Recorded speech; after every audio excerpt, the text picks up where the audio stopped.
नमस्कार।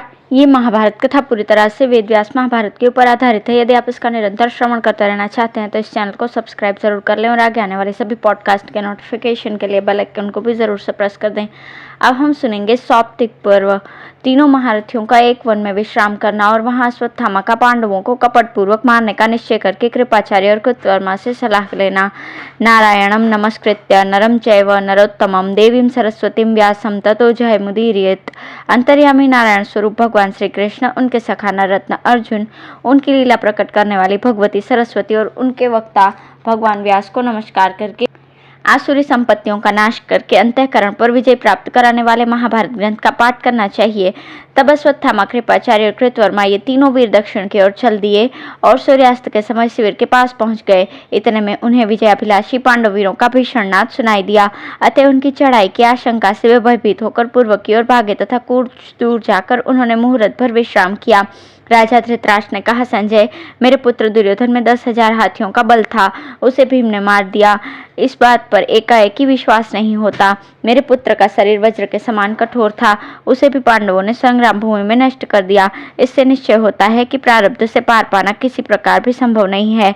भैया संजय, मेरा हृदय अवश्य ही फौलाद का बना हुआ है, जो अपने 100 पुत्रों की मृत्यु का संवाद सुनकर भी इसके हजारों टुकड़े नहीं हुए।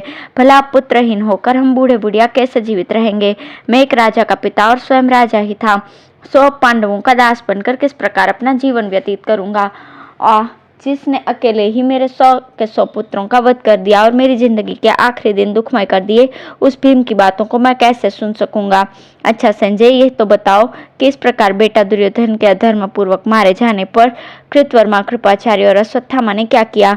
संजय ने कहा, राजन, आपके पक्ष के ये तीनों वीर थोड़ी ही दूर गए थे कि इन्होंने तरह तरह के वृक्ष और लताओं से भरा हुआ एक भयंकर वन देखा।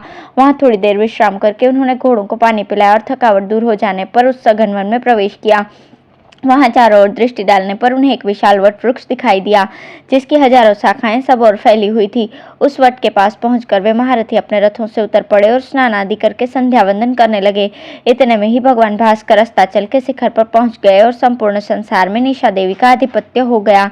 सब ओर छिटके हुए ग्रह, नक्षत्र और तारों से सुशोभित गगनमंडल दर्शनीय वितान के समान शोभा पाने लगा। अभी रात्रि का आरंभ काल ही था। कृतवर्मा, कृपाचार्य और अश्वत्थामा दुख और शोक में डूबे हुए उस वट वृक्ष के निकट पास ही बैठ गए और कौरव तथा पांडवों के विगत संहार के लिए शोक करने लगे। अत्यंत थके होने के कारण नींद ने उन्हें धर दबाया। इससे आचार्य, कृप और कृतवर्मा सो गए। यद्यपि ये महामूल्य पलंगों पर सोने वाले सब प्रकार की सुख सामग्रियों से संपन्न और दुख के अनभ्यासी थे, तो भी अनाथों की तरह पृथ्वी पर ही पड़ गए। किंतु अश्वत्थामा इस समय अत्यंत क्रोध और रोष में भरा हुआ था, इसलिए उसे नींद नहीं आई। उसने चारों ओर वन में दृष्टि डाली तो उसे उस वट वृक्ष पर बहुत से कौवे दिखाई दिए। उस रात हजारों कौवों ने उस वृक्ष पर बसेरा लिया था और वे आनंद से अलग अलग घोंसलों में सोए हुए थे। उसी समय उसे एक भयानक उल्लू उस ओर आता दिखाई दिया। वो धीरे धीरे गुनगुनाता वट की एक शाखा पर कूदा और उस पर सोए हुए अनेकों कौवों को मारने लगा। उसने अपने पंजों से किन्हीं कौवों के पर नोच दिए, किन्हीं के सर काट लिए और किन्हीं के पैर तोड़ दिए। इस प्रकार अपनी आंखों के सामने आए हुए अनेकों कौवों को उसने बात की बात में मार डाला। इससे वो सारा वट वृक्ष कौवों के शरीर और अंगावयों से भर गया। रात्रि के समय उल्लू का यह कपटपूर्ण व्यवहार देखकर अश्वत्थामा ने भी वैसा ही करने का संकल्प किया। उस एकांत देश में वो विचरने लगा। इस पक्षी ने अवश्य ही मुझे संग्राम करने की युक्ति का उपदेश किया है। यह समय भी इसी के योग्य है। पांडव लोग विजय पाकर बड़े तेजस्वी, बलवान और उत्साही हो रहे हैं। इस समय अपनी शक्ति से मैं उन्हें मार नहीं सकता और राजा दुर्योधन के आगे उनका वध करने की मैं प्रतिज्ञा कर चुका हूँ। अब यदि मैं न्याय अनुसार युद्ध करूंगा तो निस्संदेह मुझे अपने प्राणों से हाथ धोना पड़ेगा।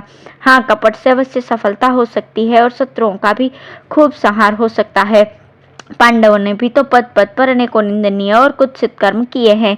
युद्ध के अनुभवी लोगों ने ऐसा कथन भी किया है कि जो सेना आधी रात के समय नींद में बेहोश हो, जिसका नायक नष्ट हो चुका हो, जिसके योद्धा छिन्न भिन्न हो गए और जिससे मतभेद पैदा हो गया हो, उस पर भी शत्रु को प्रहार करना चाहिए।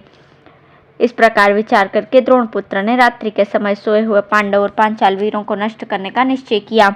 फिर उसने कृपाचार्य और कृतवर्मा को जगाकर अपना निश्चय सुनाया। वे दोनों महावीर अश्वत्थामा की बात सुनकर बड़े लज्जित हुए और उन्हें उसका कोई उत्तर न सूझा। तब अश्वत्थामा ने एक मुहूर्त तक विचार करके अश्रुगदगद होकर कहा, महाराज दुर्योधन 11 अक्षौहिणी सेना के स्वामी थे।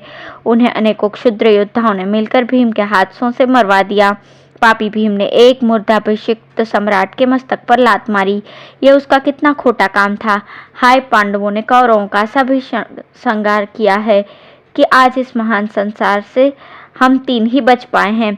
मैं तो इस सब को समय का फेर ही समझता हूँ। यदि मोहवश आप दोनों की बुद्धि नष्ट नहीं हुई तो इस घोर संकट के समय हमारा क्या कर्तव्य है, ये बताने की कृपा करें। धन्यवाद।